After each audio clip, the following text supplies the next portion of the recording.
റമളാന്റെ മുന്നൊരുക്കം അല്ലെങ്കിൽ റമളാന്റെ മുൻകരുതൽ എന്ന വിഷയമാണ് എന്ന് കുറച്ചു മുമ്പ് ഞാൻ ഭക്ഷണം കഴിക്കുമ്പോ ഇതിന്റെ ബഹുമാന്യനായ പ്രസിഡന്റ് നിസാമുദ്ദീൻ സാഹിബ് എന്നോട് പറയുണ്ടായി. ഞാൻ പറയുന്നത് പരിശുദ്ധ റമളാന്റെ മുന്നൊരുക്കം എന്ന് പറയുന്നത് നമസ്കാര കുപ്പായവും മുസല്ലയും കഴുകി ഉണക്കലാണോ? പള്ളിയും പരിസരങ്ങളും വീടും മുറ്റവും ഒക്കെ കഴുകലാണോ? ഈത്തപ്പഴം ഏറ്റവും നല്ല ക്വാളിറ്റിയുള്ള ഈത്തപ്പഴം അത് വളരെ വില കൊടുത്തു വീട്ടിൽ കൊണ്ടുവന്ന് നാം കൃത്യമായി ശേഖരിച്ചു വെക്കലാണോ? നോമ്പ് തുറക്കു വേണ്ടിയിട്ട് സംസം വെള്ളം എവിടെ നിന്നെങ്കിലും കരഗതമാക്കിയിട്ട് അതിനെ വീട്ടിൽ കൊണ്ടുവന്ന് നാം സൂക്ഷിക്കലാണോ? ഇതൊക്കെ പുണ്യമുള്ള കാര്യം തന്നെയാണ്, ഇതൊക്കെ മുൻഗാമികൾ ചെയ്ത കാര്യം തന്നെയാണ്, അതിൽ തർക്കമില്ല. പക്ഷെ റമളാൻ ഷരീഫിന്റെ മുമ്പായി എന്താണ് നാം ചെയ്യേണ്ടത്? വിശുദ്ധ റമളാൻ മാസത്തിന്റെ അള്ളാഹുവിന്റെ ഖുർആനിലൂടെ ആ റമളാൻ മാസത്തിന്റെ വ്രതാനുഷ്ഠാനത്തിനെ സംബന്ധിച്ചുള്ള പ്രഖ്യാപനം വന്നത് ഫർളായ നോമ്പിനെ സംബന്ധിച്ച് ഫുരിള അലൈക്കുമുസ് സിയാമു, നിങ്ങൾക്ക് നോമ്പ് ഫർളാക്കപ്പെട്ടു എന്ന് പറഞ്ഞുകൊണ്ടല്ല വിശുദ്ധ ഖുർആനിന്റെ പ്രഖ്യാപനം. നോമ്പ് വുജൂബാണ്, വാജിബാണ്. അതുകൊണ്ട് തന്നെ ഉജിബ അലൈക്കുമുസ് സിയാമു, നിങ്ങൾക്ക് നോമ്പ് വുജൂബാക്കപ്പെട്ടിരിക്കുകയാണ് എന്ന് പറഞ്ഞുകൊണ്ടല്ല അള്ളാഹുവിന്റെ പ്രമേയം. മറിച്ച് അള്ളാഹു പറഞ്ഞത് കുതിബ അലൈക്കുമുസ് സിയാമു എന്നാണ്. ഈ നമ്മളിരിക്കുന്ന ഈ പുരയിടം വിൽക്കാൻ ഉദ്ദേശിച്ചു എന്നിരിക്കട്ടെ, ഈ പുരയിടം വിൽക്കാൻ ഉദ്ദേശിച്ചു.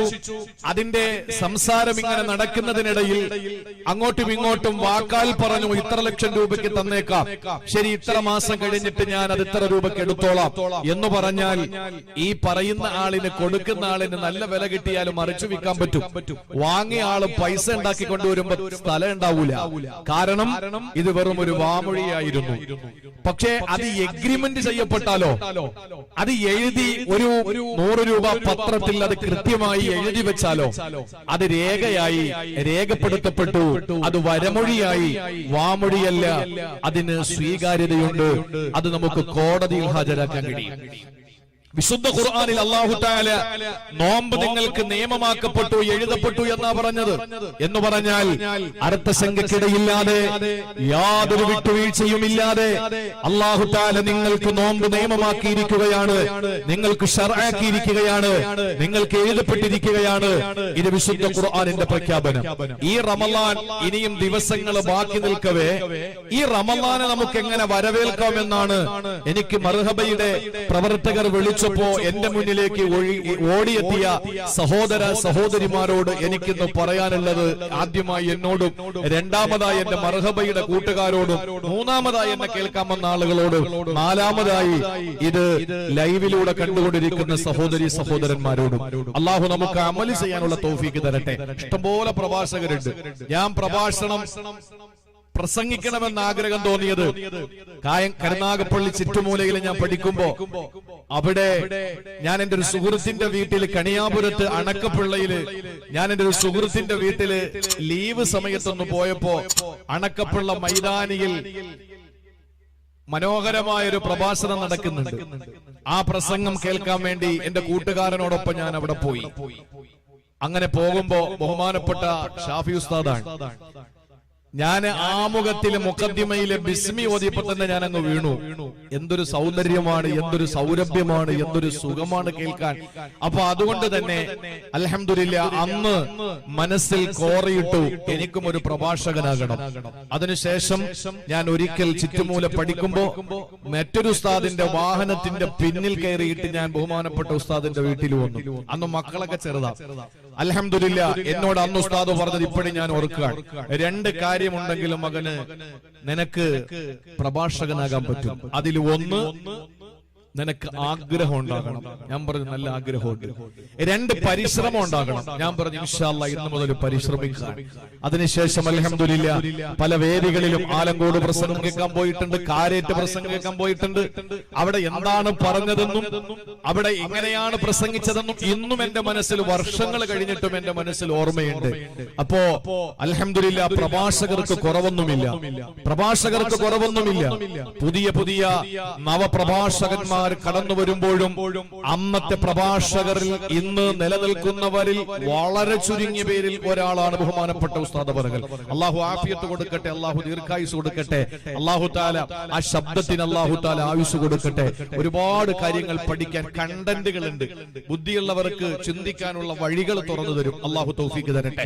ഞാൻ പറഞ്ഞത് പ്രസംഗിക്കാൻ ആളുകളുണ്ട്, പ്രസംഗം വെക്കാൻ ആളുകളുണ്ട്, ശ്രോതാക്കളും അതിലേറെയുണ്ട്. പക്ഷെ അത് ജീവിതത്തിൽ പ്രാവർത്തികമാക്കുമ്പോഴാണ് ആ പ്രസംഗമാകുന്നത്. ചുണ്ടുകളിൽ നിന്ന് കാതുകളിലേക്കുള്ള പ്രയാണമല്ല പ്രസംഗം, മറിച്ച് ഹൃദയത്തിൽ നിന്ന് ഹൃദയത്തിലേക്കുള്ള ഒഴുക്കാണ് പ്രസംഗം. അമലുകൾ ചെയ്യണം. ഹാലു റജുലിൻ ഫി അൽഫി റജുലിൻ അൻഫഉ മിൻ വഅലി അൽഫി റജുലിൻ ഫി റജുലിൻ. 1000 പേര് ഒരാൾക്ക് വഅല് പറയുന്നതിനേക്കാൾ നല്ലത് ഒരാള് ആയിരങ്ങളുടെ മുമ്പിൽ പ്രവർത്തിക്കലാണ്. അള്ളാഹു നമുക്ക് പറയുന്നത് കേൾക്കുന്നത് ജീവിതത്തിൽ പ്രാവർത്തികമാക്കാനുള്ള തൗഫീഖ് തരട്ടെ. ഇനി എന്ത് ചെയ്യാം നമുക്ക്? എഴുതി വെച്ചോ, റമളാൻ ഇനി എണ്ണപ്പെട്ട ദിവസങ്ങൾ, 2, 3, 4 ദിവസങ്ങൾ മാത്രം. ആ ദിവസങ്ങൾ കഴിഞ്ഞാൽ റമളാൻ വരികയാണ്. ഇനിയുള്ള ദിവസം എന്ത് ചെയ്യാൻ പറ്റും? അതാണ് എന്റെ വിഷയം. അള്ളാഹു മനസ്സിലാക്കാനുള്ള തൗഫീഖ് തരട്ടെ. സൂറത്തുൽ ബഖറ 183-ാമത്തെ ആയത്തിലൂടെ അള്ളാഹു തആല നമ്മെ പഠിപ്പിക്കുകയാണ്. നിങ്ങൾക്ക് നോമ്പ് നിയമമാക്കപ്പെട്ടിരിക്കുകയാണ്. ഇത് പറയാൻ വേണ്ടി അല്ലാഹു തആല വിളിച്ച അഭിസംബോധന വാചകം എന്തെന്നറിയോ? എന്തു പറഞ്ഞുകൊണ്ടാണ്? അല്ലാഹു പറയുകയാണ്, യാ അയ്യുഹല്ലദീന ആമനൂ കുതിബ അലൈക്കുമുസ് സിയാമു കമാ കുതിബ അലല്ലദീന മിൻ ഖബ്ലികും ലഅല്ലകും തത്തഖൂൻ. വിശുദ്ധമായ ഖുർആൻ സൂറത്തുൽ ബഖറയിലൂടെ അല്ലാഹു തആല പറയുകയാണ്, യാ അയ്യുഹല്ലദീന ആമനൂ, സത്യവിശ്വാസികളെ. അല്ലാഹു വിളിക്കുന്ന വിളി എങ്ങനെയാണ്? നോമ്പ് നിങ്ങൾക്ക് നിയമമാക്കപ്പെട്ടിരിക്കുന്നു എന്ന് പറയാൻ, അഥവാ 2-3 ദിവസങ്ങൾ കഴിഞ്ഞാൽ നമ്മൾ അഭിമുഖീകരിക്കേണ്ട പരിശുദ്ധമായ റമളാനിന്റെ വ്രതശുദ്ധിയെ എങ്ങനെയാണ് വരവേൽക്കേണ്ടത് എന്ന് അല്ലാഹു തആല ഈ ആയത്തിലൂടെ നമ്മെ പഠിപ്പിക്കുകയാണ്. അല്ലാഹു നമ്മളെ വിളിച്ച വാക്കേതാണ്? യാ അയ്യുഹല്ലദീന ആമനൂ, ഈമാനുള്ളവരെ. വാരിയല്ല് കൊണ്ട് മൂടപ്പെട്ട ഹൃദയത്തിന്റെ ഉള്ളറകളിൽ രൂഢമൂലമാക്കപ്പെട്ട ഈമാനുള്ളവരെ, മുഅ്മിനീങ്ങളെ, സത്യവിശ്വാസിനികളെ, സത്യവിശ്വാസികളെ. ഇത് പറഞ്ഞുകൊണ്ട് അല്ലാഹു തആല നോമ്പിന്റെ കാര്യം പറഞ്ഞുവെങ്കിൽ സഹോദരങ്ങളെ, നമുക്ക് ഈമാൻ ഉണ്ടാക്കിയെടുക്കലാണ് പരിശുദ്ധ റമളാനിന്റെ മുന്നൊരുക്കമായി നമുക്ക് വേണ്ടത് എന്താണ്? അല്ലാഹു റബ്ബുൽ ഇസ്സത്ത് നമുക്ക് തന്ന ആയുസ്, അല്ലാഹു നമുക്ക് തന്ന ആരോഗ്യമുള്ള നിലയിൽ സഹോദരങ്ങളെ ഈമാനെ സ്വീകരിക്കാനും ഈമാനെ നേടിയെടുക്കാനും ഈമാനെ കരകരമാക്കാനും ഈമാനെ സ്വാംശീകരിക്കാനും ഈമാനെ ആവാഹിക്കാനും വേണ്ടി നമുക്ക് എന്തൊക്കെ ചെയ്യാൻ കഴിയുമെന്നല്ലേ പഠിക്കേണ്ടത്. അതുകൊണ്ട് സഹോദരങ്ങളെ, ഈമാൻ എന്ന് പറയുന്ന പടച്ചതമ്പുരാൻ നമുക്ക് തന്ന നിഅമത്തുണ്ടല്ലോ. ലൂത്ത് നബിയുടെ പ്രിയപ്പെട്ട ഭാര്യക്കല്ല കൊടുക്കാത്ത, നൂഹ് നബിയുടെ പൊന്നുമോനല്ല കൊടുക്കാത്ത, ആസിയ ബിയുടെ പ്രിയപ്പെട്ട ഭർത്താവിനല്ല കൊടുക്കാത്ത, ഇബ്രാഹിം നബിയുടെ ഉപ്പയ്ക്കല്ല കൊടുക്കാത്ത, അല്ലാഹുവിന്റെ ഹബീബ് നബി മുഹമ്മദ് മുസ്തഫ സല്ലല്ലാഹു അലൈഹി വസല്ലമ തങ്ങളുടെ പ്രിയപ്പെട്ട പിതാമകനല്ല കൊടുക്കാത്ത ഏറ്റവും വലിയ നിഅമത്ത് ഈമാൻ എനിക്കും നിങ്ങൾക്കും അല്ലാഹു തന്നുവെങ്കിൽ എന്റെ പ്രിയപ്പെട്ട സഹോദരങ്ങളെ, ആ ഈമാൻ എങ്ങനെയാണ് നമുക്ക് സ്വാംശീകരിക്കാൻ കഴിയുക? ആ ഈമാൻ എങ്ങനെയാണ് പിടിച്ചു നിൽക്കാൻ നമുക്ക് കഴിയുക? കാലിനടിയിലെ മണ്ണൊലിച്ചു പോകുന്ന കാലത്തിലാ നമ്മളുള്ളത്. ഇവിടെ പറയേണ്ടത് ഖബറിനെ പറ്റിയല്ല, സിറാത്തിനെ പറ്റിയല്ല, മഹ്ശറയെ പറ്റിയല്ല, സ്വർഗത്തെ പറ്റിയല്ല, നരകത്തെ പറ്റിയല്ല. ഇതെല്ലാം നമ്മൾ കേട്ടതാണ്, കേൾക്കേണ്ടതാണ്, സമയമുണ്ട് പറയാ. പക്ഷെ ഇന്നത്തെ വേദികളിൽ പറയേണ്ടത് ഈമാനെ സംബന്ധിച്ചെടുത്താ ഈമാനിനെ പറ്റിയാ പറയേണ്ടത്. ഈമാന് ചോർന്നു പോകാതിരിക്കാൻ എന്തൊക്കെയാ ചെയ്യേണ്ടതെന്നാ പറയേണ്ടത്. ഇസ്തിഖാമത്തിനെ പറ്റിയാണ്, യഖീനിനെ പറ്റിയാണ്, ഇഖ്ലാസിനെ പറ്റിയാ നമുക്ക് പറയേണ്ടത്. അതുകൊണ്ട് സഹോദരാ, അല്ലാഹുവിന്റെ പരിശുദ്ധമായ പുണ്യമായ റമളാൻ, പരിശുദ്ധമായ റമളാൻ ഒന്ന് ഉറങ്ങിപ്പോയാൽ ഉറക്കപ്പിന് പോലെ തസ്ബീഹിന്റെ കൂലി കൊടുക്കുന്ന ഉറക്കത്തിൽ നമ്മൾ കിടന്നുറങ്ങുമ്പോ ആ ഉറക്കത്തിൽ നമുക്ക് അല്ലാഹു തആല ഇബാദത്തിന്റെ പുണ്യം തരുന്ന പരിശുദ്ധമായ റമളാൻ ഉണ്ടല്ലോ. എത്ര ജീവിതത്തിൽ നമ്മൾ ഓടിയാലും എത്താത്ത പദവിയിലേക്ക് കരകരമാക്കാൻ ഓടിക്കയറാ അല്ലാഹു ഒരു രാത്രി കൊണ്ട് നമ്മെ അനുഗ്രഹിച്ചിരിക്കുമ്പോ ആ പരിശുദ്ധമായ രാത്രി കൊണ്ട് ധന്യമാക്കപ്പെട്ട മാസമാണ് റമളാൻ.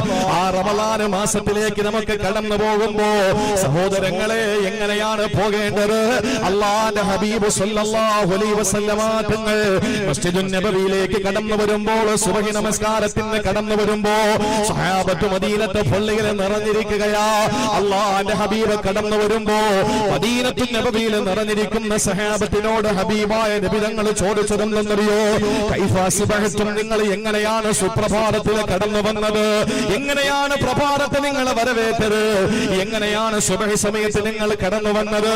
ഈ സുബഹിന് നിങ്ങളുടെ മാനസിക അവസ്ഥ എന്താണെന്ന് ചോദിക്കുമ്പോ കാരുണ്യത്തിന്റെ പ്രവാചകനോട് അവിടത്തെയോട് സഹാബത്ത് പറഞ്ഞിരുന്നെന്നറിയോ? അസ്ബഹനാ മുഅ്മിനീന യാ റസൂലല്ലാഹ്, നബിയെ ഞങ്ങൾ പ്രഭാതത്തെ സ്വീകരിച്ചത്, ഞങ്ങൾ പ്രഭാതത്തെ വരവേറ്റത് അല്ലാഹുവിന്റെ ഹബീബേ മുഅ്മിനീങ്ങളായിട്ടാ. ഞങ്ങളുടെ ഹൃദയത്തിൽ ഈമാനാ നബിയെ, ഞങ്ങളുടെ ഹൃദയത്തിൽ ഈമാനാ. അല്ലാഹുവിന്റെ റസൂൽ സഹാബത്തിനോട് സഹജമായി ന്യായമായിട്ട് ഒരു ചോദ്യം ചോദിച്ചു. എന്തെന്നറിയോ? നിങ്ങൾ പറഞ്ഞല്ലോ നേരം വെളുത്തപ്പോ ഈമാനുള്ളവരാണ് എന്ന്. എന്നാ ഞാൻ നിങ്ങളോട് ചോദിക്കുന്നു, വമാ അലാമത്തു ഈമാനിക്കും, നിങ്ങളെ ഈമാന്റെ അടയാളം എന്താ?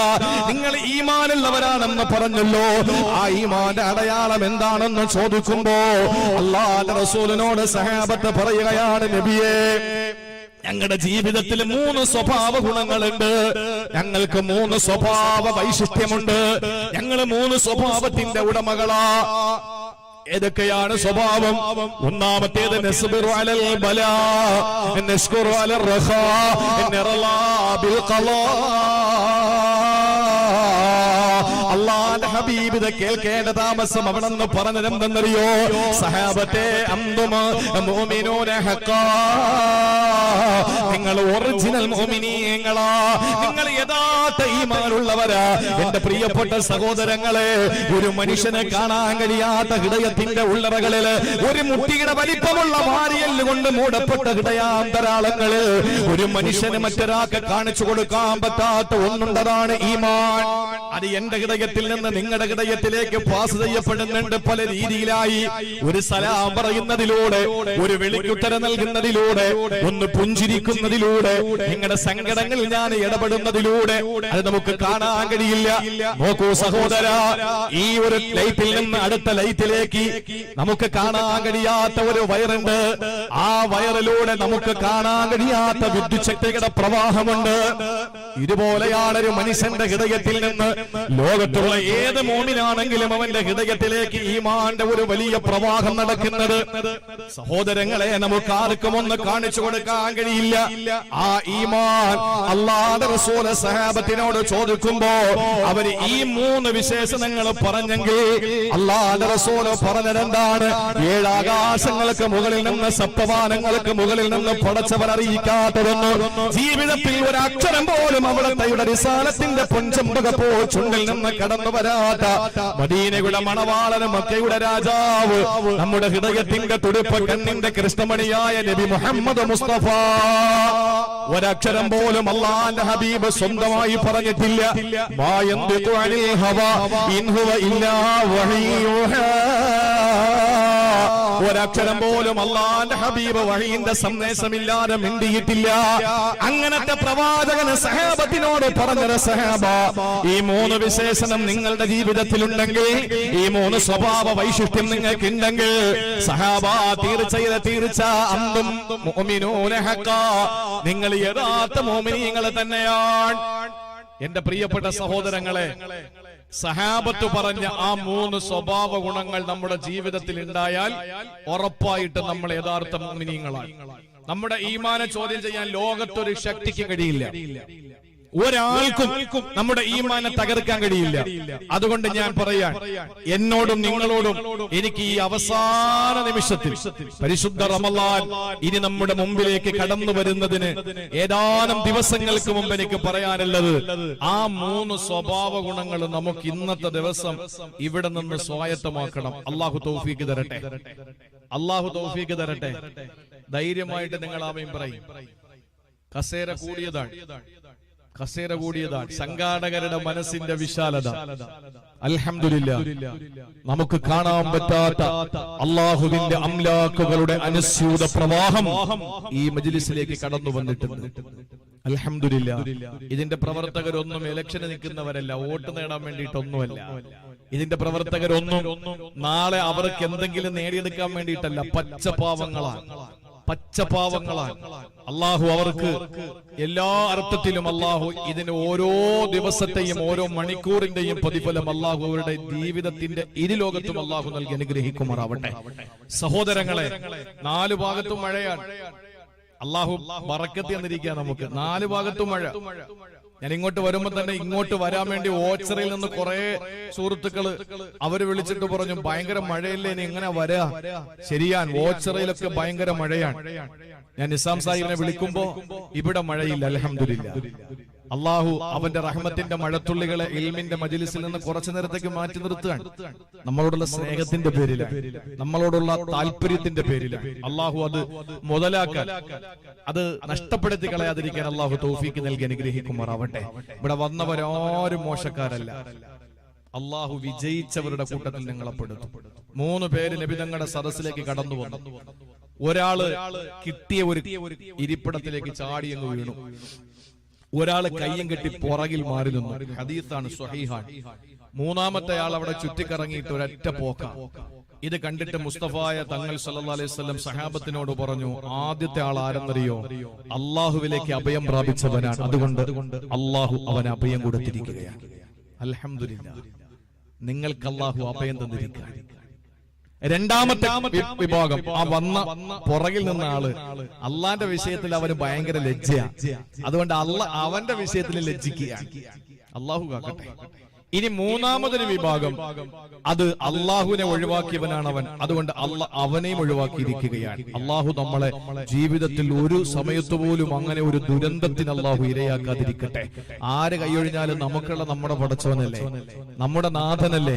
ആ നാഥൻ നമ്മളെ കൈയൊഴിഞ്ഞാലോ അള്ളാഹു നമ്മളെ കാത്തുരക്ഷിക്കട്ടെ. അതുകൊണ്ട് സഹോദരങ്ങളെ, അള്ളാഹുവിന്റെ പരിശുദ്ധമായ ഈ സദസ്സിൽ, ദീനിന്റെ സദസ്സിൽ, മജ്ലിസിൽ നമുക്ക് ഇൻഷാ അല്ലാഹ് എങ്ങനെ നമുക്ക് ഈമാൻ ഈ ദിവസങ്ങളിൽ നമുക്ക് ആർജവത്തോടുകൂടി അതിനെ നമുക്ക് നേടിയെടുക്കാൻ കഴിയും എന്നതിനെ സംബന്ധിച്ചൊന്ന് ചിന്തിക്കാം. 3 സ്വഭാവമാണ് സഹാബത്ത് പറഞ്ഞത്.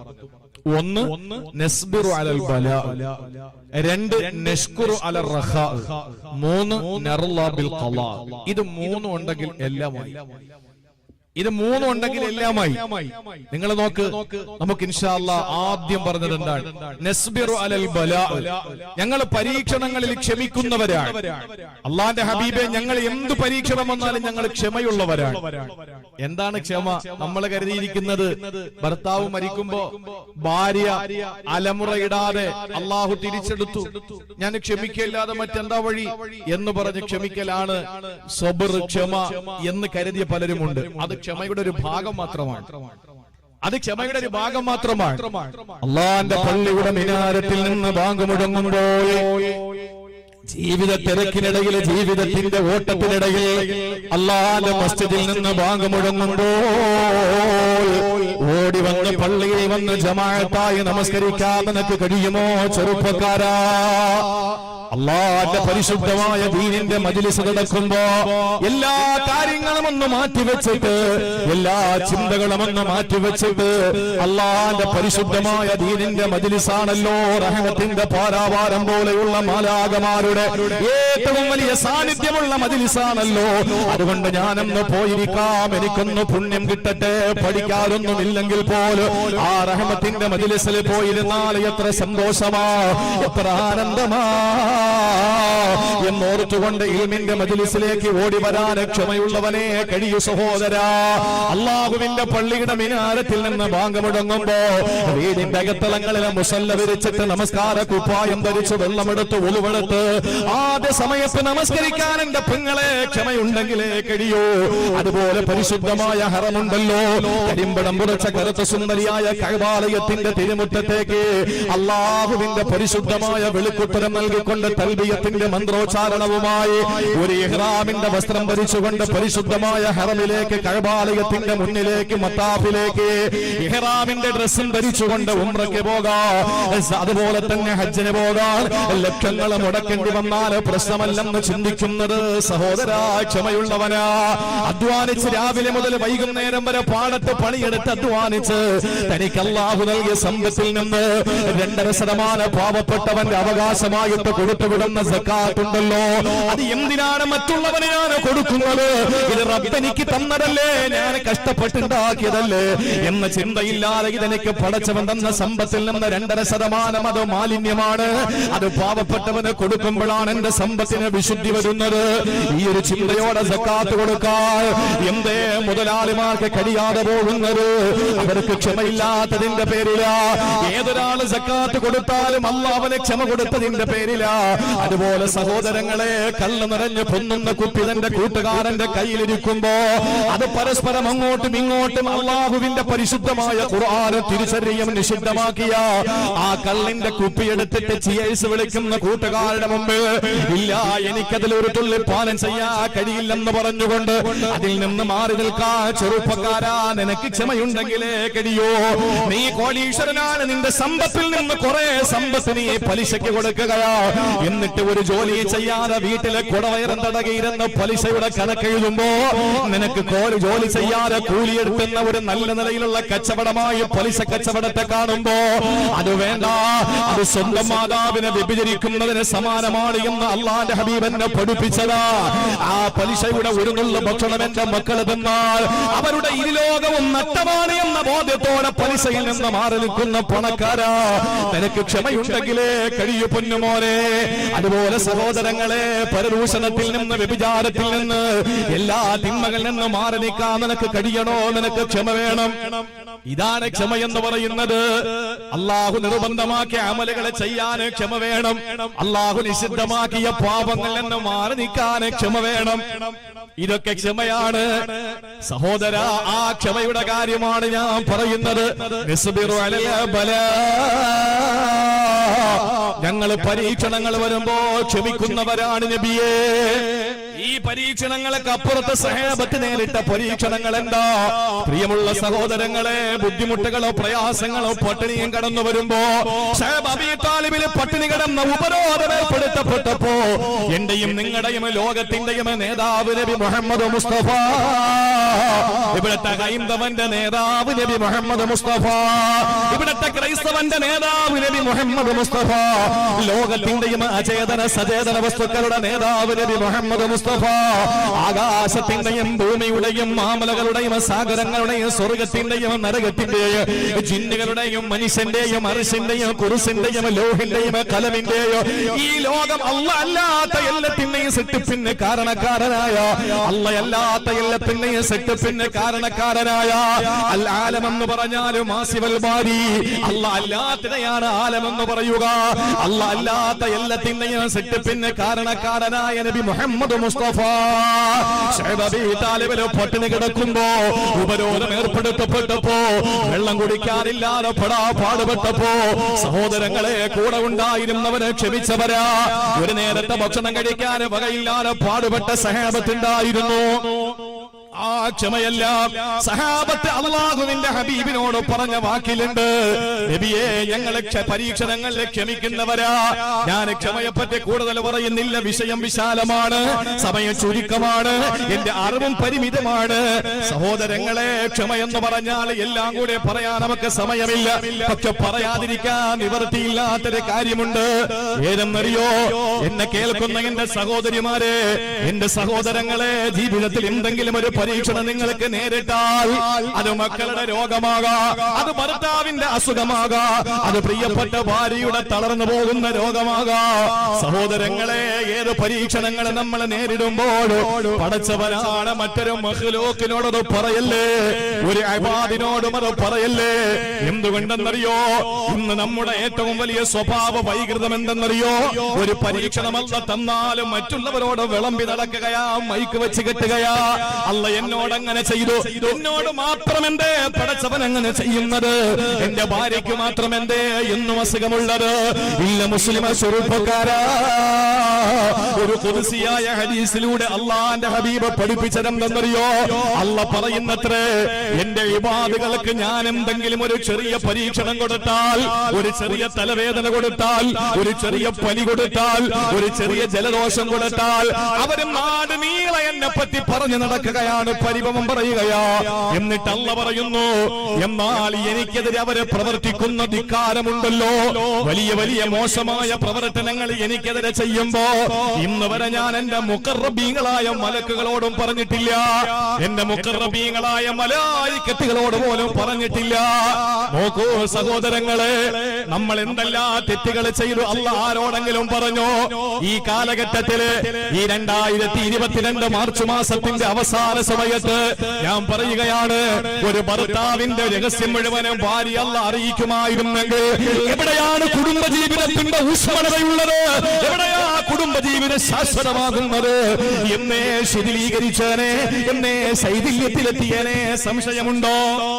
ഒരു ഭാര്യയുടെ രഹസ്യം മുഴുവനും ഭർത്താവിനല്ല അറിയിച്ചു കൊടുത്തെങ്കിൽ മലായിക്കത്തിന്റെ കാര്യം വിട്, അള്ളാഹു മലായിക്കത്തിനോട് പറയുന്ന കാര്യം വിട്. നമ്മുടെ കൂട്ടത്തിലുള്ള ഒരാളോട് നമ്മുടെ ന്യൂനതകളല്ല പറഞ്ഞെങ്കിൽ ആരുടെ കൈപിടിച്ചു മുട്ടാനാ നമ്മൾ നിൽക്കുക? ആരെ മുസാഫഹത്ത് ചെയ്യാനാ നമ്മൾ ശ്രമിക്കുക? സഹോദരങ്ങളെ, ഞാൻ ചെയ്യുന്ന തിന്മകൾ അല്ലാഹു ആരോടും പറയുന്നില്ലല്ലോ. നിങ്ങൾ ചെയ്യുന്ന തിന്മകളും അല്ലാഹു ആരോടും പറയുന്നില്ല. അല്ല പരിതപിക്കുകയാണ്. എന്നിട്ട് എന്തേ എന്റെ ദാസന്മാരെ ഞാൻ കൊടുക്കുന്ന പരീക്ഷണങ്ങൾ നാട് നീളെ പറഞ്ഞു നടക്കുന്നു? ചിന്തിച്ചു നോക്ക്, എത്ര ദുഷ്ടന്മാരാ നമ്മൾ, എത്ര ദുഷ്ടന്മാരാ. അള്ളാഹു നമുക്ക് മനസ്സിലാക്കാനുള്ള തൗഫീക്ക് തരട്ടെ. നമുക്കൊരു പരീക്ഷണം അള്ളാഹു തന്നാൽ ഒരു മനുഷ്യനോടും അത് പറയരുത്. പിന്നെ കൂട്ടി വായിക്കേണ്ട ഒരു കാര്യം ഞാൻ പറയാം. മഹാന്മാരായ സാദാത്യങ്ങൾ വരും, മഹാന്മാരായ പണ്ഡിതന്മാര് വരും, ഇൽമും അതുപോലെ പിന്നെ ഈ സയ്യിദ് എന്ന് പറയുന്ന പദവിയൊന്നും ഇല്ലാത്ത സാലിഹീങ്ങളുണ്ട് നമ്മുടെ നാട്ടില്. ഇരിക്കുന്നവരിൽ എത്രയോ സാലിഹീങ്ങൾ ഉണ്ടാവും, ഒരു മനുഷ്യനെ ഉപദ്രവിക്കാത്ത, ഒരു മനുഷ്യനെ പറ്റി ഒന്നും പറയാത്ത, ഹൃദയത്തിൽ വക്രതകളൊന്നുമില്ലാത്ത, ആരെയും കുറ്റപ്പെടുത്താത്ത, വിമർശിക്കാത്ത, ഒറ്റപ്പെടുത്താത്ത, അവരവരുടെ കാര്യം നോക്കി എന്തെങ്കിലും നന്മകൾ ചെയ്യാൻ പറ്റുമെങ്കിൽ ചെയ്ത് അൽഹംദുലില്ലാഹ് സ്വർഗത്തിൽ പോകാൻ വേണ്ടിയിട്ട് അള്ളാഹുവിലേക്ക് ഖേദിച്ച് മടങ്ങുന്ന എത്ര സാലിഹീങ്ങൾ ഉണ്ടാവും. നമുക്കുള്ള നേട്ടാതാ സഹോദരങ്ങളെ. അൽഹംദുലില്ലാഹ് എവിടെയെങ്കിലുമൊക്കെ പോയാൽ, നമ്മൾ മരിച്ചെന്ന് കേട്ടാൽ എവിടെ നിന്നൊക്കെ ആള് വരിക? എന്തായാലും ഞാൻ മരണപ്പെട്ടു പോയാൽ ബഹുമാനപ്പെട്ട എന്റെ ഷാഫി ഉസ്താദ് വരുമല്ലോ. അപ്പൊ നിങ്ങളിൽ എത്ര പേരാ എന്റെ മയ്യിത്ത് നിസ്കാരത്തിന് വരിക? അള്ളാഹു ദീർഘായുസ് കൊടുക്കട്ടെ. ആർക്ക് മരണം സംഭവിച്ചാലും ആ മരണപ്പെടുന്ന ആളിന്റെ മയ്യത്തൊന്ന് കാണാനും ഒന്ന് ദുആ ചെയ്യാനും ആ സംസ്കരണത്തിൽ പങ്കാളിയാകാനും ലോകത്തിന്റെ എല്ലാ ഭാഗത്തു നിന്നും വരുന്ന ഒരു ജനസമൂഹത്തെ കിനാവ് കണ്ടുകൊണ്ടാ വാഴ്ന്നു പോകുന്നത്. അല്ലാതെ നിങ്ങൾ എന്ത് തന്നാ നമുക്ക് തികയും? അല്ലെങ്കിൽ നിങ്ങൾ തരുന്നതാണോ നമുക്ക് തികയുന്നത്? നിങ്ങൾ തന്നില്ലെങ്കിലും നമ്മൾ ജീവിക്കും, നിങ്ങൾ തന്നാലും നമ്മൾ ജീവിക്കും. ഇതൊക്കെ അള്ളാഹു തരുന്ന ഒരു സന്തുലിത അവസ്ഥയാണല്ലോ, മനുഷ്യന്റെ നിലനിൽപ്പിനാണല്ലോ ഇതൊക്കെ. പക്ഷേ നമ്മൾ പ്രതീക്ഷിക്കുന്ന എന്താണ്? ഏതെങ്കിലും ഒരാള് മയ്യിത്ത് നിസ്കാരത്തിന് വന്നൊന്ന് ദ്വാരന്നാൽ അൽഹംദുലില്ലാഹ്, അങ്ങനെ ഒരു നേട്ടമേ നമുക്കുള്ളൂ. ഞാൻ പറഞ്ഞു വന്നത് സാലിഹീങ്ങൾ, സാദാത്യങ്ങൾ, മഹാന്മാരായ പണ്ഡിതന്മാരൊക്കെ കാണുമ്പോ അവരോട് ഒരുപാട് പ്രശ്നങ്ങളില്ല ഉസ്താദെ, തങ്ങളെ വലിയ പ്രതിസന്ധിയില്ല, പരീക്ഷണങ്ങൾ ഒരുപാടുണ്ട്, അതൊന്നും വിളമ്പാൻ നിൽക്കരുത്, അതൊന്നും വിളമ്പാൻ നിൽക്കരുത്. ഞാൻ വലിയ പ്രശ്നത്തിലാണ്, നിങ്ങൾ ദുആരക്കണം, സബ്ർ കിട്ടാൻ, ക്ഷമ കിട്ടാൻ, നേരിടാൻ, പിടിച്ചു നിൽക്കാൻ, നഷ്ടപ്പെട്ടു പോകാത്ത ഈമാനിനു വേണ്ടിയിട്ട് നിങ്ങൾ ദുആരക്കണമെന്ന് പറയുന്നതിൽ തെറ്റില്ല. അത് അഹ്ലുസുന്നയുടെ വിശ്വാസമാണ്. പക്ഷേ എടാ, നീ അറിഞ്ഞ അള്ളാഹു എന്നും എന്റെ ഭാര്യയ്ക്ക് അസുഖാടാ, എന്റെ മക്കൾക്ക് എന്നും ദീനമാണ്, എനിക്ക് എന്നും എവിടെ തൊട്ടാലും പ്രശ്നമാണ് എന്ന് പറഞ്ഞിട്ട് ഇങ്ങനെ കൂട്ടുകാരോട് പറഞ്ഞു നടക്കും. ഒരു കാര്യം ഞാൻ പറയാം, തഫ്സീർ ഇബ്നുൽ കസീറിൽ വളരെ വ്യക്തമായി വെള്ള പേപ്പറിൽ കറുത്ത മഷി കൊണ്ട് രേഖപ്പെടുത്തിയ ഒരു സംഭവമുണ്ട്. എത്ര വലിയ പൊന്നുമോനാണെങ്കിലും അള്ളാഹ് പണിഷ്മെന്റ് തരും. ഇങ്ങനെ പറഞ്ഞു നടന്നാൽ ഒന്ന്, കാര്യങ്ങൾ പരിഹരിക്കപ്പെടില്ല. രണ്ട്, എത്ര വലിയവനാണെങ്കിലും ഏത് കുടുംബത്തിൽ പിറന്നവനാണെങ്കിലും പണിഷ്മെന്റ് ഉറപ്പാ. അള്ളാഹു പണിഷ്മെന്റ് തരും. എന്തുകൊണ്ടെന്നറിയോ? ഒരു ദിവസം മഹാനായ യാക്കൂബ് നബി അലൈഹിസ്സലാമിന്റെ മുന്നിലേക്ക് വന്നു ആരാ? ഒരു സഹോദരൻ, അദ്ദേഹത്തിന്റെ തന്നെ ഒരു സഹോദരൻ വന്നു. എന്നിട്ട് കാര്യങ്ങളൊക്കെ പറഞ്ഞുകൊണ്ടിരിക്കുന്നതിൽ ചോദിച്ചു, അല്ല യാക്കൂബ് നബിയെ, ഇപ്പൊ കാഴ്ചയൊക്കെ തീരെ അങ്ങ് പോയല്ലേ? അതേ സഹോദര, എന്റെ കാഴ്ച പോയി. അങ്ങോട്ട് വിശദീകരിക്കാൻ തുടങ്ങി. എന്റെ പൊന്നുമോനായിരുന്നല്ലോ എന്റെ യൂസുഫ്, എന്റെ കരളായിരുന്നല്ലോ എന്റെ യൂസുഫ്, എന്റെ 12 മക്കളിൽ എന്റെ പ്രിയപ്പെട്ടവനായിരുന്നു എന്റെ യൂസുഫ്. എന്താ സംഭവിച്ചതെന്നൊക്കെ എനിക്കറിയാം, പക്ഷെ ഞാൻ ക്ഷമിക്കുകയാണ്, അല്ലാതെ എന്ത് ചെയ്യാനാ. എന്റെ പൊന്നുമോന് യൂസുഫ് അവൻ എനിക്ക് നഷ്ടപ്പെട്ട് കരഞ്ഞ് കരഞ്ഞ് കരഞ്ഞ് ഞാൻ എന്റെ കണ്ണ് കൃഷ്ണമണി വെളുത്തുപോയി സഹോദര എന്ന് പറഞ്ഞു. അപ്പൊ കിട്ടിയ അവസരമല്ലേ. മറ്റയാൾ ചോദിച്ചു, അല്ല ഇപ്പൊ വില്ല് പോലെ മുതുകങ്ങ് വളഞ്ഞല്ലോ, എന്തു പറ്റി? അതെന്റെ ബിന്യാമീനും കൂടെ നഷ്ടപ്പെട്ടപ്പോ പറയണ്ട സഹോദര, ഒരേ ഇരിപ്പ് തന്നെ വീട്ടില്, പുറത്തിറങ്ങാൻ പറ്റില്ല, എനിക്ക് അത്രയും സങ്കടമാണ്, എന്റെ മുതുക് വില്ല് പോലെ അങ്ങ് വളഞ്ഞു എന്ന് പറഞ്ഞു. ആ സമയം കേട്ടോ, ആ സമയം മഹാനായ നസലൽ അമീൻ മലക്ക് ജിബ്രീൽ, മഹാനായ റൂഹുൽ അമീൻ മലക്ക് ജിബ്രീൽ 7 ആകാശങ്ങൾക്ക് മുകളിൽ നിന്നതാ കടന്നു വരികയാ.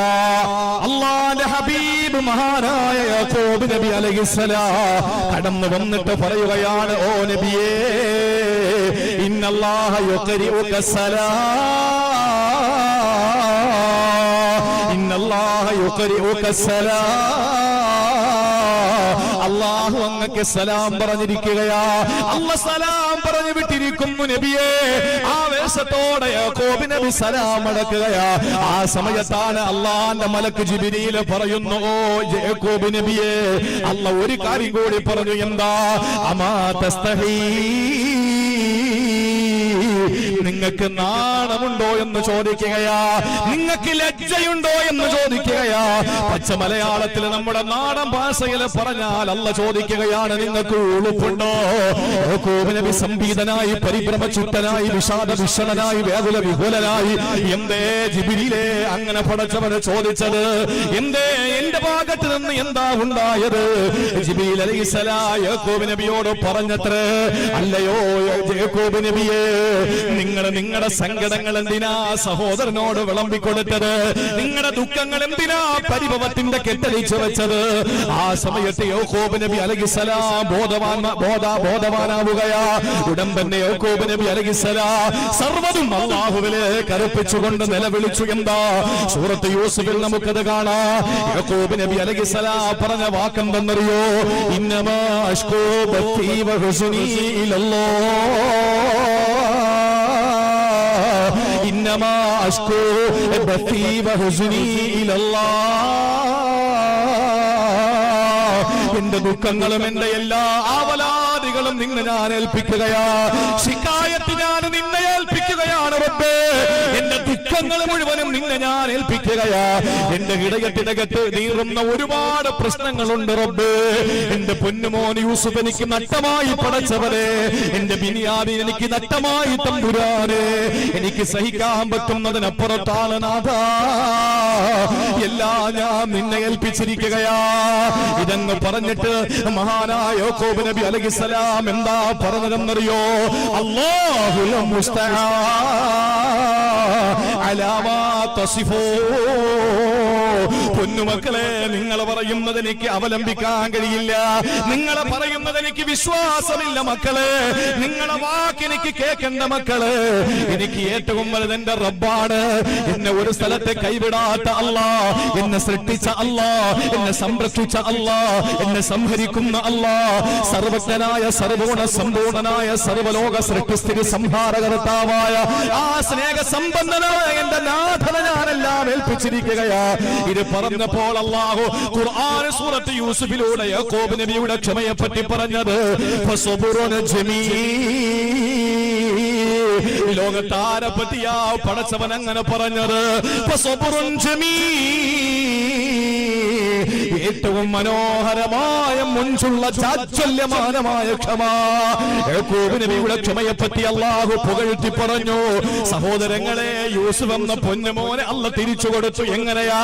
പൊട്ടക്കിണറ്റിലേക്ക് വലിച്ചെറിയപ്പെട്ട ശൈശവത്തിന്റെ, ബാല്യത്തിന്റെ, കൗമാരത്തിന്റെ, യൗവനത്തിന്റെ ദിശ കഴിഞ്ഞിട്ട് മഹാനായ യാക്കൂബ് നബിക്ക് തന്റെ യൂസുഫ് എന്ന പൊന്നുമോനെ തിരിച്ചു കിട്ടിയത് ബാലനായിരിക്കുന്ന സമയത്ത് തന്റെ കുഞ്ഞുടുപ്പിനകത്തേക്ക് ഏതോ ആടിന്റെ രക്തം പുരട്ടിയ പുരട്ടിയ ചെന്നായ കടിച്ചു കീറിയെന്ന വേജേരെ വേഷപ്രസന്നത കാണിച്ചുകൊണ്ട് മക്കളെ പരിചയപ്പെടുത്തിയിട്ട് പറ്റിച്ചു കളഞ്ഞ അവസ്ഥയില് പൊട്ടക്കിണറ്റിൽ കിടന്ന ബാലനായ യൂസുഫായിട്ടല്ല അള്ളാഹു യാക്കൂബ് നബിക്ക് തിരിച്ചു കൊടുത്തത്. സർവ്വ ദുഃഖങ്ങളും അള്ളാഹുവിനെ ഏൽപ്പിച്ചപ്പോ, സങ്കടങ്ങളുടെ ഭാണ്ഡക്കെട്ട് റബ്ബിന്റെ മുമ്പിൽ ഇറക്കി വെച്ചപ്പോ അള്ളാഹു യൂസുഫ് എന്ന പൊന്നുമോനെ പിരിച്ചു കൊടുത്ത് എങ്ങനാണെന്നറിയോ? യൂസുഫ് എന്ന് പറയുന്ന പൊന്നുമോൻ ഇന്നാരാണ്? പൊട്ടക്കിണറ്റിലെ ഒരു ബാലനല്ല, എന്റെ വീട്ടിൽ വളർന്ന ശിശുവല്ല, പിന്നെയോ അടിമച്ചന്തയിലെ വിൽപ്പന ചരക്കല്ല, പിന്നെയോ ഏതോ ഒരു പെണ്ണ് ആകൃഷ്ടനാകിട്ട് പിടിക്കാൻ ശ്രമിച്ചപ്പോ കാരാഗ്രഹത്തിന്റെ അകത്തളങ്ങളിലേക്ക് ഏറ്റവും വലിയ ക്രൂരമായ നിലയിൽ വേട്ടയാടപ്പെട്ട ഒരു തടവ് പുള്ളിയല്ല, പിന്നെയോ ഇന്ന് ഈജിപ്ത് എന്ന് പറയുന്ന മിസ്ർ എന്ന് പറയുന്ന രാജ്യത്തിന്റെ അധിപനായി രാജകുമാരനായി വാഴുകയാ. അല്ലാഹുവിന് കഴിവുണ്ട് മുസ്ലിമേ, അല്ലാഹുവിന് കഴിവുണ്ട് മുസ്ലിമേ.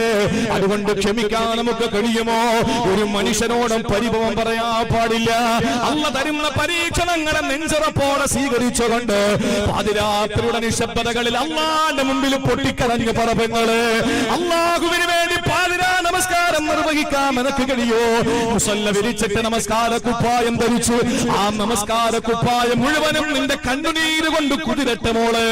നിന്റെ നമസ്കാര കുപ്പായം നിന്റെ മുസല്ലയും കണ്ണീരിനാൽ കുതിരട്ടെ മോളെ. എന്നിട്ട് നിന്റെ സങ്കടത്തിന്റെ കഥകൾ മുഴുവൻ പടച്ചവനോട് പറ. അള്ളാഹുവിന് അറിയാത്തതൊന്നുമല്ലല്ലോ.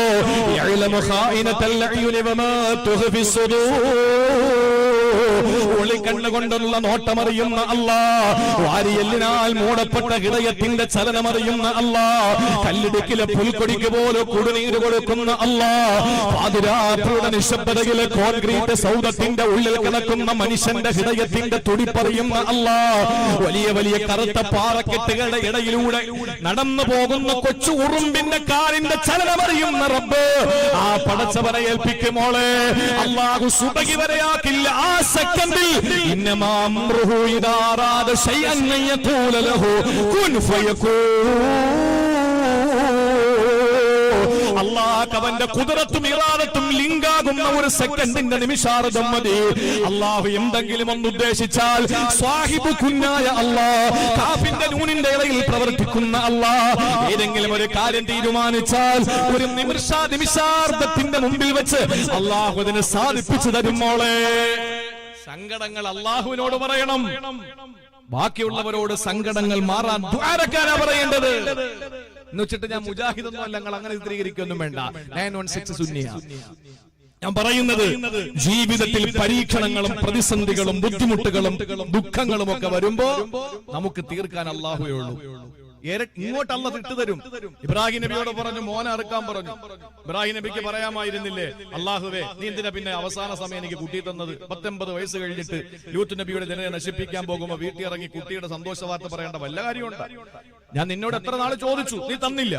പിന്നെ അങ്ങ് തരാതിരുന്നാ പോരെ? നീ അവസാന നിമിഷം തന്നിട്ട് അതിനെ അറുക്കണമെന്ന് പറഞ്ഞാൽ നീ പറഞ്ഞത് കേട്ടില്ലേ? ഞാൻ അല്ലാഹുവേ നീ കൊണ്ടുവന്ന് ഉപേക്ഷിക്കാൻ പറഞ്ഞപ്പോ ഞാൻ ഉപേക്ഷിച്ചില്ലേ? ഇപ്പൊ നീ എന്നോട് പറയാണ് നിന്റെ മോൻ അറുത്തു കൊടുക്കാൻ. എന്താ പടച്ചോനെ നീ ഇത് പറയുന്നത് എന്ന് പറഞ്ഞോ? ഇല്ല എന്ന് പറഞ്ഞില്ല. അറുക്കാൻ പറഞ്ഞപ്പോൾ ഇബ്രാഹിം നബി അലൈഹിസ്സലാം മനുഷ്യനാഗരികതയുടെ പ്രപിതാമകന് സയ്യിദുനാ ഖലീലുല്ലാഹി ഇബ്രാഹിം നബി അലൈഹിസ്സലാം സെക്കൻഡിൽ തീരുമാനമെടുത്തു തന്റെ മോനെ മിനാ താഴ്വരയിൽ മലത്തിക്കിടത്തിക്കിട്ട് കഴുത്തിലേക്ക് കത്തിവെക്കാൻ. ആ സമയത്ത് ഇബ്രാഹിം നബി അലൈഹിസ്സലാമിനോട് അല്ലാഹ് പറഞ്ഞു, ഇബ്രാഹിമേ വല്ലാത്ത വിജയമാണല്ലോ നിനക്ക് കിട്ടിയിരിക്കുന്നത്. നീ വിജയിച്ചു ഇബ്രാഹിമേ. മക്കളില്ലാതിരുന്ന് മക്കളെ കൊടുത്തപ്പോ ആ കുട്ടിയെ അറുത്തു കൊടുക്കാൻ പറഞ്ഞപ്പോ അല്ലാഹു തആല എന്താ ചെയ്തത്? ആ മകനെ രക്ഷപ്പെടുത്തി എന്ന് മാത്രമല്ല, പകരം ഇസ്ഹാഖ് നബിയെ കൂടെ കൊടുത്തവനാണ് അല്ലാഹ്. ഒരു മകൻ ഇല്ലാതിരുന്ന സങ്കടം ആ മകനെ കൊടുത്തപ്പോ, ആ മകനെ അറുത്തു കൊടുക്കാൻ പറഞ്ഞപ്പോ അത് തീരുമാനമെടുത്ത ഇബ്രാഹിം നബി അലൈഹിസ്സലാമിന് അല്ലാഹു തആല ഇബ്രാഹിം നബിക്ക് ഇസ്മായിൽ എന്ന മകനെ തിരിച്ചു കൊടുത്തു എന്ന് മാത്രമല്ല, പകരം അല്ലാഹു ഒന്നുകൂടി കൊടുത്തു. ഏതാ? ഇസ്ഹാഖ് നബി അലൈഹിസ്സലാം. അതാണ് അല്ലാഹു. അതുകൊണ്ട് സങ്കടങ്ങൾ വരുമ്പോ, പ്രയാസങ്ങൾ വരുമ്പോ നമുക്ക് പറയാൻ നമ്മുടെ മുന്നിൽ നമ്മുടെ പടച്ചവനില്ലേ സഹോദരിമാരെ? എന്താ റബ്ബ് കേൾക്കാത്തത്? അവൻ ഇഷ്ടമാണ്. അപ്പൊ എന്തെങ്കിലുമൊക്കെ പരീക്ഷണം വരുമ്പോൾ നമ്മൾ ചിന്തിക്കും, എന്താടാ അപ്പൊ എന്നോട് മാത്രം ഇങ്ങനെ, അള്ളാഹു എന്തങ്ങനെ? നമ്മൾ പലപ്പോഴും പ്രസംഗങ്ങളിൽ കേട്ടിട്ടുണ്ട്, അള്ളാഹുവിന് ഇഷ്ടമുള്ളവരോട് പരീക്ഷണം കൊടുക്കും, അള്ളാഹ് ഇഷ്ടപ്പെടുന്നവരെ പരീക്ഷിച്ചുകൊണ്ടിരിക്കും. ഇതൊക്കെ നമ്മൾ കേട്ടു. എന്താ അങ്ങനെ? അതെന്താ അങ്ങനെ? ഞാൻ പറഞ്ഞുതരാം. ഇപ്പൊ ഇതില് ഏകദേശം മക്കളുള്ളവരുണ്ട്, പേരമക്കളുള്ളവരുണ്ട്, മക്കളില്ലാത്തവരും കാണും, കല്യാണം കഴിക്കാത്തവര്. നിങ്ങളൊന്ന് നോക്ക്, അല്ലാഹു റബ്ബുൽ ഇസ്സത്ത് നമുക്ക് തന്ന നമ്മുടെ മക്കളോട് സ്നേഹമില്ലാത്ത ആരെങ്കിലും ഉണ്ടോ? അങ്ങനെ ഒരുത്തണ്ടായി തൊടുപുഴയിൽ ഒരു കളവുണ്ടായി. അയാൾക്ക് മട്ടൻ കറി കൊടുത്തില്ല എന്ന് പറഞ്ഞ് മോന്റെ ഭാര്യയും 2 പേരക്കുട്ടികളെയും തീയിട്ട് കൊന്നു കളഞ്ഞു. ഇപ്പൊ എന്താ സംഭവിക്കാൻ പോണെന്ന് പറഞ്ഞാൽ, ഇപ്പൊ 10-70 വയസ്സ് തോന്നിക്കും, 70 വയസ്സുണ്ട്, അത് തോന്നിക്കുകയും ചെയ്യും. ഇയാളുടെ ശിക്ഷ കഴിഞ്ഞ് പുറത്തിറങ്ങുമ്പോഴേക്ക് ഒരു 30 വയസ്സുള്ള നല്ല മൊഞ്ചനായിട്ട് വരും. നമ്മുടെ ജയിലുകളുടെയും നമ്മുടെ നിയമങ്ങളുടെയും ഒരു മോശപ്പെട്ട ഒരു രീതി അങ്ങനെയാണ് അല്ലേ? എങ്ങനെ ക്രിമിനലുകൾ ഉണ്ടാവുന്നത്? ഇവിടെ ഒരു കേടി, ഒരു പയ്യൻ, അവൻ കുഴപ്പക്കാരനാണ്, കഞ്ചാവാണ്, കള്ളുകുടിയനാണ്. ഒരു പെണ്ണും അവൻ ആരും കെട്ടിച്ചു കൊടുക്കില്ല, ഒരു വീട്ടിൽ അവനെ കേറ്റില്ല, ഒരു സ്ഥലത്തും അവന് നിലനിൽപ്പില്ല, ജോലി ആരും കൊടുക്കില്ല. അപ്പൊ യമൻ ചിന്തിക്കട, അപ്പൊ അങ്ങനെ നടന്ന പിന്നെ തിന്നുന്നത് എങ്ങനെയാ? മോഷ്ടിച്ച്, ഒരു പരിധി വരെയൊക്കെ മോഷ്ടിച്ചു. പക്ഷെ എല്ലാ വീട്ടിലും CCTV ക്യാമറ ഉണ്ട്, അതുകൊണ്ട് ഇപ്പൊ മോഷണോ നടക്കില്ല. അപ്പൊ യമൻ ചിന്തിച്ച് നടക്കുമ്പോഴാണ് ഒരൊറ്റ വഴിയേ ഉള്ളൂ, ആരെങ്കിലും കൊന്ന എന്നെ കൊല്ലൂലല്ലോ, ജയിലിൽ പോയാ പിന്നെ സന്തോഷമാണ്. യവൻ ഒരുത്തനെ കൊന്നു, അവനെ നേരെ പോലീസ് പിടിച്ച് ജയിലിൽ കൊണ്ടുപോയി. യവന് പല അസുഖം വന്നിട്ട് ഒരു ലാബിലും പോയി ടെസ്റ്റ് ചെയ്യാൻ വേണ്ടി പൈസ ഇല്ല. യവൻ ആദ്യം ചെയ്യുന്ന പോലീസ് കൊണ്ടുവന്ന് ഏറ്റവും നല്ല ലാബിൽ കയറ്റി മൊത്തത്തിലൊരു പരിശോധന കൊണ്ടുപോവല്ലേ, റിമാൻഡ് ചെയ്യല്ലേ. അപ്പൊ ഫ്രീ ആയിട്ട് അവന്റെ രോഗം ഒരെന്താന്ന് കിട്ടി. അത് കഴിഞ്ഞ് നേരെ അവനെ കൊണ്ടുപോയി. അതിനകത്ത് പോയാലോ ഒരു മനുഷ്യന്റെ ശല്യമില്ല, മുന്നിലും പിന്നിലും ഒക്കെ പോലീസുകാർ, ഗവൺമെന്റ് ഉദ്യോഗസ്ഥർ അവന് കാവല് നിൽക്കാൻ. നല്ല സുഭിക്ഷമായ ഭക്ഷണം. പണ്ടാണ് ഗോതമ്പുണ്ട, ഇപ്പൊ ഗോതമ്പുണ്ടെന്നില്ല. ഇപ്പൊ നല്ല മട്ടൻ ബിരിയാണിയും ചപ്പാത്തിയും കോഴിയിറച്ചിയും അതുപോലെ തന്നെ നല്ല സാമ്പാറും ചോറൊക്കെ ഉള്ളത്. അപ്പൊ നല്ല 3 നേരത്തെ സുഭിക്ഷമായ ഭക്ഷണം, വൈകുന്നേരം ചായയും ബിസ്ക്കറ്റും, രാവിലെ പിന്നെ എന്തെങ്കിലുമൊക്കെ കടി കിട്ടും. ഇതൊക്കെ കഴിഞ്ഞ് ഇറങ്ങാറാകുന്ന സമയത്ത് കൈ നിറച്ച് പൈസ. അതെങ്ങനെ കിട്ടും? അലക്സാണ്ടർ ജേക്കബ് നമ്മുടെ ജയിൽ ADGP ആയിരുന്ന സമയത്താണ് നിലവിൽ കൊണ്ടുവന്നത്. അതിനകത്ത് ചപ്പാത്തി ഉണ്ടാക്കണം, കോഴിക്കറി ഉണ്ടാക്കണം, കിളയ്ക്കറിയണം, കിളയ്ക്കണം, അത് കൃഷി ചെയ്യണം. ഇതിനൊക്കെ കിട്ടുന്ന വരുമാനം അവൻ എഴുതി വെച്ചിരിക്കും. പോകുമ്പോ മുത്തല്ലിമീങ്ങൾക്ക് കിട്ടിയ നേർച്ച പൈസ പോലെ ഉസ്താദ് കൊടുക്കും പോലെ ജയിലർ വാർഡൻ കൊടുക്കും. അതെല്ലാം മടക്കി പിടിച്ച് നേരെ വരുന്നു. എന്ത് കുഴപ്പം? അങ്ങോട്ട് പോകുമ്പോൾ മുരിങ്ങക്കോലൂലി, ഇങ്ങോട്ടിരിക്കുമ്പോൾ ആപ്പിൾ പോലെ ചുവന്നിട്ടാ വരുന്നത്. ഇതാണ് നമ്മുടെ വ്യവസ്ഥിതി. ഇത് മാറണം. എന്നിട്ട് കുട്ടിയെ കൊടുക്കുന്ന എന്താണ്? ഇപ്പോഴാണ് ഇച്ചിരി മാറ്റം. അല്ല, ഈ കൂറ്റിപ്പട്ടി കൊടുക്കുന്ന ബിസ്ക്കറ്റ് ആയിരുന്നു. ഇപ്പൊ അൽഹംദുലില്ലാ കഞ്ഞിയും പയറും മാറിയിട്ട് ഇപ്പോ മുട്ടയും പാലും ഒക്കെ ആയി. അതൊക്കെ സന്തോഷമായി. കുട്ടികൾക്ക് മട്ടൻ ബിരിയാണി കൊടുക്കണം, യമനൊക്കെ പട്ടിണിക്കിടണം, അവസാനം മരിക്കുമെന്ന് കാണുമ്പോൾ ഒരു ചപ്പാത്തി എറിഞ്ഞു കൊടുക്കണം. അത് തിന്ന് തീരുമ്പോ വീണ്ടും പട്ടിണിക്കിടണം. എങ്കിലല്ലേ അവന് ഈ തിന്മകളിൽ നിന്ന് മാറുള്ളൂ. അല്ലാതെ ഇവിടെ ജീവിതത്തിലെ റൗഡികളായി, ഇവിടത്തെ വാടക ഗുണ്ടകളായി മാറിക്കൊണ്ടല്ലേ ഇരിക്കുള്ളൂ. ഇപ്പൊ കൊല എന്ന് പറയുന്നത് സാധാരണ വാഴക്കൊല പോലെയായി. അങ്ങോട്ട് പോകുന്നു, കയറുന്നു, ഈ വാഴയുടെ ഇലയുണ്ടല്ലോ, അത് പിടിച്ചിട്ട് വെട്ടുന്നത് പോലെ ഇങ്ങോട്ട് പിടിക്കുന്ന കഴുത്തങ്ങോട്ട് വെട്ടുന്നു, ഇങ്ങനെ വെട്ടുന്നു, തീർന്നു. ഇപ്പൊ പുതിയ ഒരു ശൈലി എന്ന് പറഞ്ഞാൽ അങ്ങനെയല്ല. പുതിയ ശൈലി എന്ന് പറഞ്ഞാൽ വെട്ടിയിട്ട് അതിനെ തോളത്ത് വെച്ച് കൊണ്ടുപോവുക, 2 കിലോമീറ്റർ കഴിഞ്ഞിട്ട് വലിച്ചെറിയുക. മനുഷ്യന് വല്ല വിലയുണ്ടോ സഹോദരങ്ങളെ? മനുഷ്യന് വല്ല വിലയുമുണ്ടോ? എന്നാൽ എവരെയൊക്കെ ഒന്ന് പിടിച്ചകത്താക്കാൻ നമ്മുടെ നിയമങ്ങൾക്ക് കഴിയുന്നില്ലല്ലോ എന്ന് പറയുമ്പോ അതിലേറെ സങ്കടമാണ്. ഇത് പറഞ്ഞാൽ എനിക്കറിയാം പ്രശ്നമാവുമെന്ന്. അതുകൊണ്ട് ഇനി കൂടുതൽ അങ്ങോട്ട് പ്രശ്നമാവാതിരിക്കാൻ വേണ്ടി ഞാൻ നിർത്തുകയാണ്. ഞാൻ പറയുന്നു, സഹോദരങ്ങളെ, സ്വന്തം മക്കളോടുള്ള സ്നേഹം ആർക്കാണ് ഇല്ലാത്തത്? ചിന്തിച്ചു നോക്ക്.